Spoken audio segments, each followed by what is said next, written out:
എനിക്ക് പീരിയഡ്സ് ആവുന്ന പോലെ അത്ര തന്നെ ദേഷ്യമുള്ള ഒരു കാര്യമാണ് അലർജിയുടെ തുമ്മൽ വരുന്നത്. തുമ്മി തുമ്മി തുമ്മി പണ്ടാരടങ്ങിയിരിക്കുക. ഒന്ന് കുളിക്കാൻ തുടങ്ങിയപ്പോൾ തന്നെ തുമ്മൽ തുടങ്ങി. എന്നാൽ പിന്നെ തല നനച്ച് കുളിച്ച് കഴിഞ്ഞാൽ എന്തായാലും എൻ്റെ ഹാലിളകുമെന്ന് എനിക്കറിയാം. അതുകൊണ്ട് പിന്നെ ഞാൻ മേല് മാത്രം കഴുകിയിട്ട് ഇങ്ങനെ പോന്നു. എന്നിട്ട് നിൽക്കണില്ല.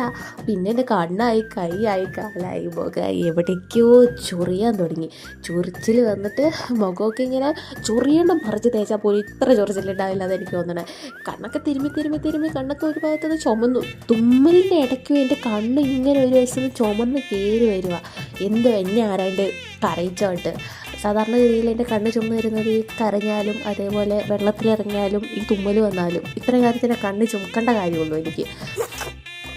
ഇപ്പോൾ വോയിസ് ഓവർ കൊടുത്തോണ്ടിരിക്കണതിൻ്റെ ഇടയ്ക്ക് എനിക്ക് തുമ്മലുണ്ട്, മാറിയിട്ടില്ല. ഇപ്പം എടുത്ത വീഡിയോ കേട്ടോ അത്. പിന്നെ കുറച്ച് പൊടിക്ക് അടങ്ങി കഴിഞ്ഞപ്പോഴത്തേനും ഞാൻ ഓരോ മൊണാലിറ്റി കാണിക്കാൻ തുടങ്ങി. പിന്നെ ഈ മുഖത്ത് ഈ തുണി കെട്ടിയേക്കണേ എന്താണെന്ന് വെച്ചാൽ തുമ്മൽ വരുമ്പോൾ നമ്മൾ ഈ തുണി മുഖത്തേക്ക് കയറ്റി വെക്കണം. തുമ്മി കഴിയുമ്പോൾ നമുക്ക് അത് താത്തി വയ്ക്കാമല്ലോ. എപ്പോഴും ഇങ്ങനെ കൈ പിടിച്ച് നടക്കണ്ടല്ലോ എന്ന് ഓർത്ത് ചെയ്താണ്. പിന്നെ കുറച്ച് വെള്ളമൊക്കെ ചൂടുവെള്ളമൊക്കെ കുടിച്ച് ഒന്ന് ആശ്വാസം അടങ്ങിയിട്ട് ഞാൻ മെല്ലെ ചാച്ചാനായിട്ട് പോയി. അപ്പോൾ എല്ലാവർക്കും ഗുഡ് നൈറ്റ്. അടുത്ത വ്ളോഗിൽ കാണാം.